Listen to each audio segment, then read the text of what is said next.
Defense Matters, a podcast about defense, technology, and the power of that movement. An Israel Defense production in association with IAI.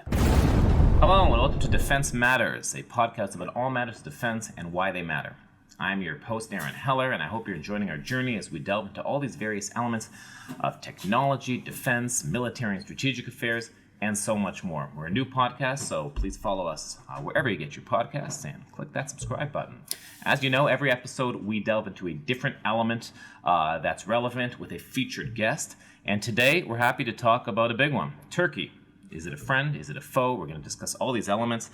Dating back to the days of the Ottoman Empire, there have been all these ebbs and flows in the relationship between Turkey and the Jewish state. Obviously, the high point was in the 1990s. Then the low point was after the Marmara with that whole naval flotilla, which was intercepted.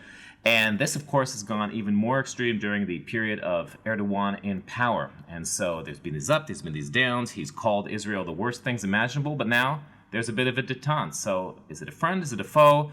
To discuss this and a lot more, I'm glad to be joined by Dr. Gallia Lindenstrauss, an expert on Turkey and a senior research fellow at the Institute of National Security Studies at Tel Aviv University. Thanks for joining us. Really happy to be here. Great, thanks. So I guess let's just pick up where the general overview. There's so much to cover. There have been so many ups and downs.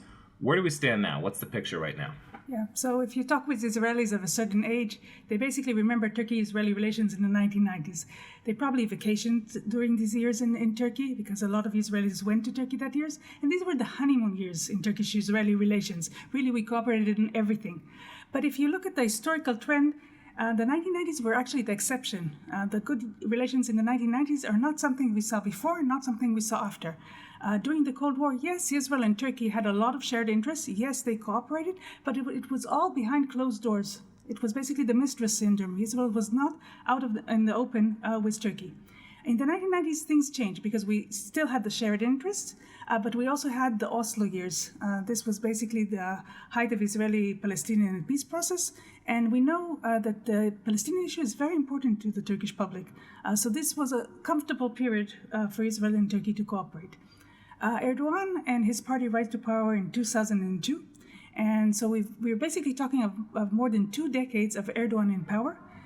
In the beginning, he doesn't mess with Turkish-Israeli relations. He even continues the cooperation. It even reaches a high in which Erdogan basically mediates between Israel and Syria on peace talks. That's quite amazing if we think of it in retrospect. But then we have the Mavi Marmara, and basically in the past decade, we've seen a deterioration of relations and many periods of crisis between the two countries.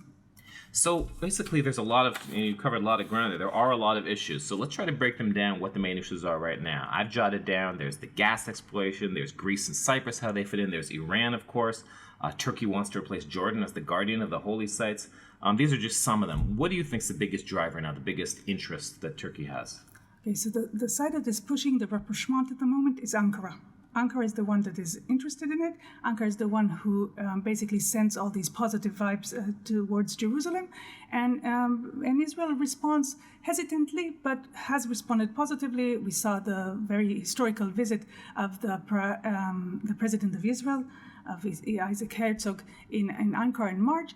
And we just saw in May, we saw the visit of the Turkish foreign minister in Israel. So that was Israel basically cooperating with this Turkish wish to repair relations. If I have to analyze why Erdogan has done this U-turn in his policy towards Israel, I would say 3 things. First, the domestic situation. The domestic situation in Turkey, because of the deteriorating economic crisis in Turkey. We see basically the Turkish lira basically losing most of its value. We see very high inflation in Turkey. Official data is about 70% annual inflation, but unofficial data, we're talking about hyperinflation, much higher rates of inflation.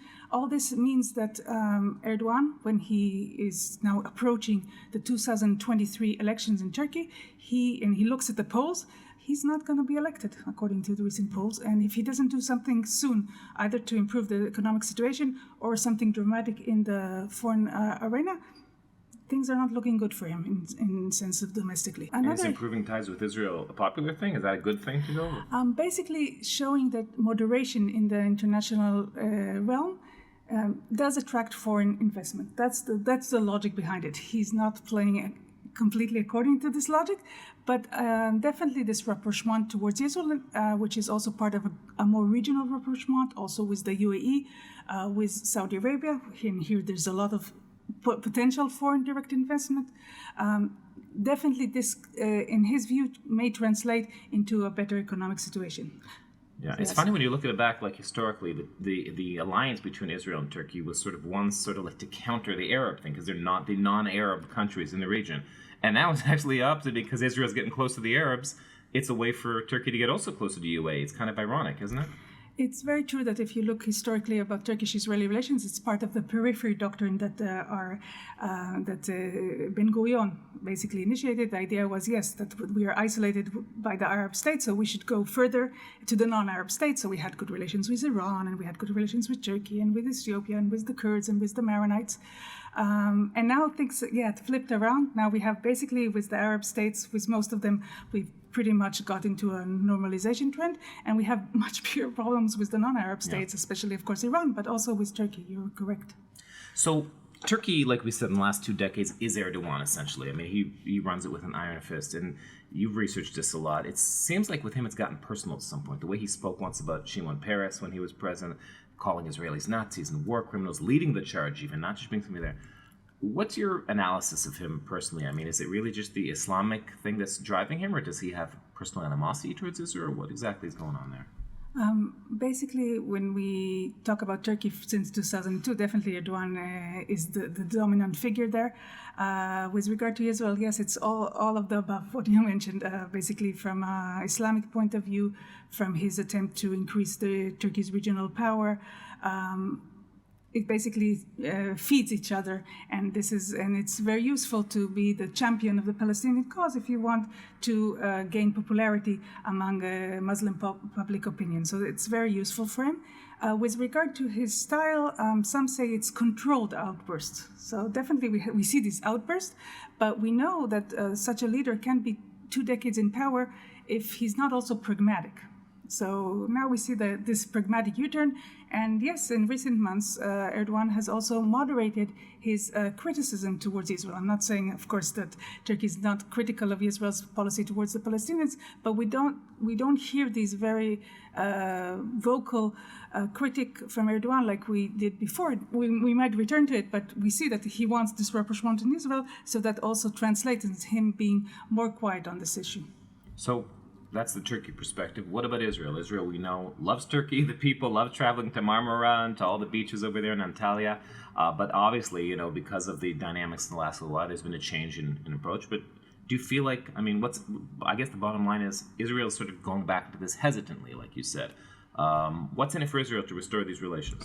Yeah, Israel is a bit very cautious, and we see that the ambassadors, for example, are not back yet to Ankara and Tel Aviv. They haven't been in place since 2018, when we had the U.S. move of embassy to Jerusalem, and Turkey responded in basically expelling the Israeli ambassador from Ankara. For Israel, I think we know where our main threats are, and they are not Turkey. Our main problem is with Iran. We have a problem with Hezbollah. We have a problem with Hamas. Most of this issue are not directly related to Turkey, except, of course, Hamas. Hamas's presence in Turkey, and the fact that it uses its presence to conduct logistical activity that it later translates into terror activities in the West Bank and in Israel. This is somewhere that Israel is definitely trying to gain from this current rapprochement with Turkey. It is pressuring Turkey to stop this Hamas activity on its territory, and I think this is very important for Israel. That an important gain. Of course, it's not. Israel is accustomed to criticism. It gets criticism from many actors in the international system, but of course, it's not comfortable for Israel to have such a problematic discourse coming out of Ankara. So that's another, I think, element. And basically, Israel is not the first to normalize relations with Turkey. I think it would have been very difficult for Israel to be the first actor to do so. Israel basically follows the UAE. It follows Saudi Arabia Then Israel comes, and also we see a certain rapprochement between Turkey and Egypt. So it's all a part of a regional trend, which I think is more comfortable to Israel to operate in. And I think the hope is that somehow, while Turkey was very critical of the Abraham Accords and even told the UAE, I will pull out my ambassador from the UAE because you signed these agreements with Israel, currently you see basically Turkey somehow joining this Abraham Accord axis in an informal manner. I think this is a very good place for Israel to be. You mentioned Syria before too, and both countries border Syria. Obviously, a big Russian involvement there throughout the years has been an issue of Turkey and Russia and Israel and Russia with all the airplanes and all the aircrafts over there. And now, of course, we've got the war in Ukraine, and that's changed a lot of the dynamics. We know for Israel, its role trying to mediate and trying to not sort of get in Putin's bad side. Is Turkey in a similar situation as well, or how has the war in Ukraine affected their rationale about Israel? Yeah, no, definitely. Turkey is one of the countries that wants to see a quick end to the war in Ukraine. It puts it in a very uncomfortable situation. It's dependent on Russia because of gas. It's dependent on Russia because Russia is building Turkey's first nuclear power plant. It's dependent on Russia because of the issue of Syria. Turkey wants to do another operation in Syria and basically needs the Russians to agree to it. On the other hand, Ukraine has been a very good ally to Turkey, both in the Black Sea. If you don't have Ukraine as an ally and the Russians dominate the Black Sea, that's a very not uncomfortable situation for Turkey. And Turkey and Ukraine also cooperate in the defense realm. You know that today Turkey is a big exporter of UAVs. That's something very important for it. And basically the Ukrainians are participating in producing the engines for the UAVs, for example. And there was plans to extend this cooperation. We'll see how Ukraine gets out of this war. But basically, it's very important to Turkey to have Ukraine to balance Russia in the Black Sea. I think I wanted to double back a little bit to what you said before about the relations between the countries that Israel has problems with. We know about Hamas, and that's sort of like a sore spot because of, back to the Mavi Marmara and all you go into Gaza for relief. But the other two elements you mentioned are Hezbollah and Iran. And those are the two biggest threats, I guess, for Israel. Turkey, they've got interesting dynamic with both of those, no? I mean, what's their impact on that in any way? Does Israel hope they can have a positive impact there, or do they just want them to stay out of the way, or what exactly is the rationale? Israel always hopes that Turkey would understand that Iran is a big problem in the region and that Iran should never have nuclear weapons because it's a threat to all the regional states and you don't want to get to this situation. So there's always been this hope that Israel and Turkey can cooperate on Iran, and this will bring the rapprochement to be stronger because there would be a shared interest. But if you break it down, you see that Turkey and Israel have a very different approach to Iran. For Israel, it's an existential threat. For Turkey, it's a neighbor with which it has more than 400 years of peaceful border. Yes, they're not happy with each other many times, for example, about the situation in between Azerbaijan and Armenia. Turkey's not happy about Iranian involvement in Syria. And they have confrontations on Iraq, very strong confrontations. And Kurds, they've all got in northern Iraq. You see now really heated tension between Turkey and Iran. But at the end of the day, these countries know how to manage their relations. They don't get into severe crisis between them. And hence, building Israeli-Turkish rapprochement only on this hope that they can cooperate against Iran, I think this is wishful thinking. It will not happen. So you mentioned that the 1990s was sort of like the unusual element of these relations. Is there any way to get back there, or is that just an illusion that was just a random blip in history? Yeah, I don't think we're going to go back there. It's very important to understand that even if Erdogan loses elections and we see his downfall, the rest of the Turkish public is also very anti-Israeli. We see that in polls, Israel basically is perceived as an enemy of Turkey. And this is, again, shared not only by Erdogan supporters, but by much broader parts of the Turkish society. So we shouldn't be too hopeful in that aspect.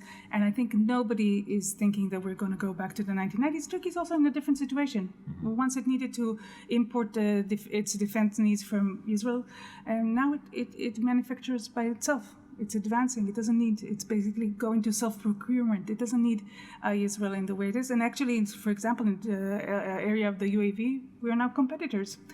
But I think we should strive to go back to actually the first decade of Erdogan in power, in which, as I mentioned, Erdogan even mediated between Israel and Syria. I think if we can see that Israel and Turkey both understand that it's vital that they cooperate, that there are issues in which they can at least have information transfer or debate with each other these issues, understand that they are not the main threats of each other. Each country has bigger issues to deal with. For example, for Turkey, it's the issue of the Kurds, the issue of the Eastern Mediterranean. Here we do have some problems because we have now built a big alliance with Cyprus and Greece. But for Israel, really, as I mentioned, the big threat is Iran and Hezbollah and Hamas, and we don't need also the Turkish to build Turkish tensions with Turkey. Great. So I guess to summarize, if we can, this conversation, fascinating stuff, is I guess the best Israel can hope for really is what it is now, just sort of like quiet, sort of, not hostile, not tensions, low-level cooperation. I mean, do you feel that that's sustainable, or is this just a brief lull until things rage again? And if so, what kind of things do you see on the horizon that could be? Is it like Temple Mount or something? What kind of roadblocks are there in the future? So luckily we did pass Ramadan and we did pass these tensions in Jerusalem, and the rapprochement is still intact. I think, however, while discussing this charm offensive Turkey is now doing towards the Middle East, this is still going on okay, but if we see its objections for Sweden and Finland getting into NATO, and we see the tensions with Greece, and we see another operation in Syria, we see that Turkey is still not a satisfied power. Basically, we see a revisionist power, and so this revisionism probably will clash at some point with Israel. But we have to say there is also a strong civilian basis to Turkish-Israeli relations. We have excellent trade relations. We had $7 billion mutual trade in 2020, which means Turkey is one of the more bigger trade partners of Israel. We see the importance of having trade partners close by.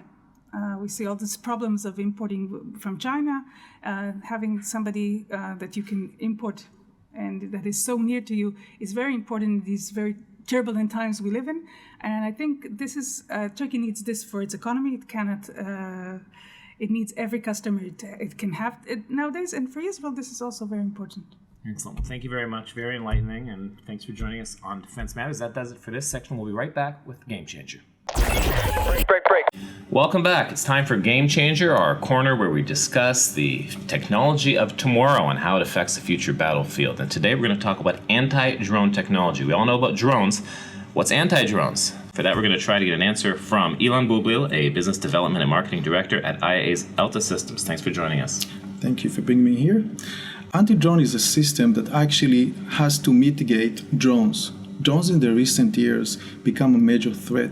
They are very available, they are easy to purchase, and in the recent years, the recent conflicts, like in example Afghanistan, you can see how drones become weapons when someone come and install explosive devices. So anti-drones, the main purpose of anti-drone system, a good system, is to detect those drones and mitigate them so they will not be able to complete their lethal weapons mission. Great. Now, with you guys, I mean, there have been huge advances in drone technology. What kind of things have you had to do to keep up with this?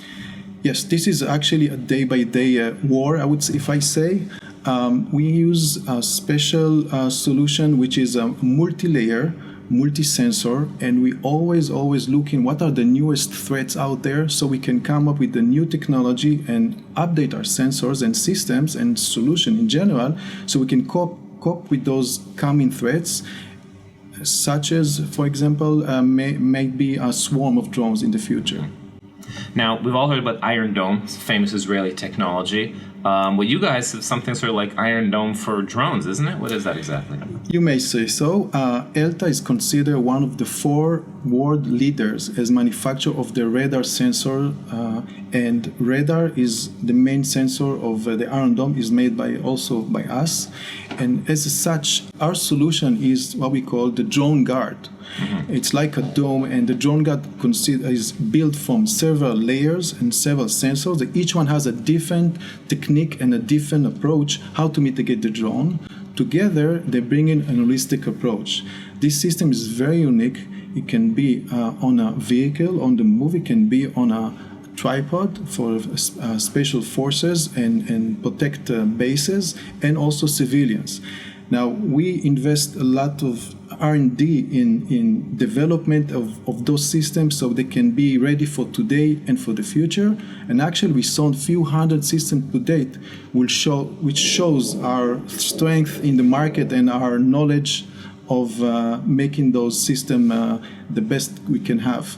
Excellent. Great. No need to drone on more than that. So thank you very much for joining us. And that does it for this episode of Defense Matters. I'm your host, Aron Heller. I hope you're enjoying it. Reminding you to follow us wherever you get your podcasts. We're on Spotify, we're on YouTube, we're on Apple Podcasts. So wherever you can, please like and subscribe. Until next time, I'll see you again on Defense Matters.